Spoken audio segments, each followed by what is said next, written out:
Құқық қорғау жүйесін цифрландыру бүгінгі күннің шындығы. Жетісу облысының полициясы жеделдікке, дәлдікке және құқық бұзушылықтың алдын алуға басымдық бере отырып, ұшқышсыз басқарылатын технологияларда белсенді түрде қолдануда. Бүгінде полиция қызметкерлерінің қарамағында күнделікті қызметте де арнайы іс-шаралар барысында да пайдаланатын 48 заманауи дрон бар.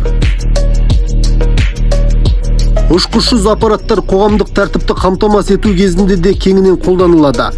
Жеке бағыт ретінде экологиялық құқық бұзушылықтарды анықтауда қарастырылған. Атап айтқанда, қоқысты заңсыз тастау, орманды заңсыз кесу, қалдықтарды төгу және браконьерлік фактілерді дрондар арқылы әшкерленуде. Олар жаппай іс-шараларды бақылауға, жедел ахуалды мониторингтеуге және құқық бұзушылықтарды нақты уақыт режимінде анықтауға көмектеседі. Сонымен қатар дрондар периметрлер мен стратегиялық нысандарды күзету барысында заңсыз кіру фактілерін тіркеу үшін пайдаланады.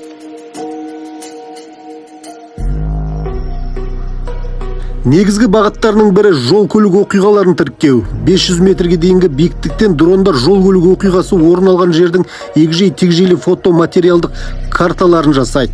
Бұл жағдайды жедел бағалауға, оқиғаны нақты көрінісін объективті түрде тіркеуге және жолды жабу уақытын едәуір қысқартуға мүмкіндік береді.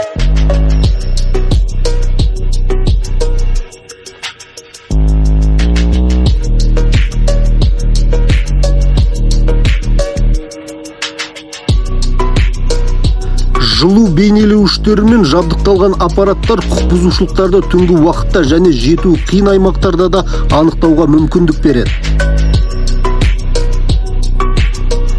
Заманауи технологиялар бізге жылдамырақ, дәлірек әрі қауіпсіз әрекет етуге мүмкіндік береді.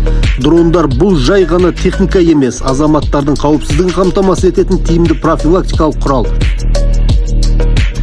Цифрландыру бұл болашақ емес, қауіпсіз әрі технологиялық ортаны қалыптастырудың қазірдің өзінде жұмыс істеп тұрған тетігі.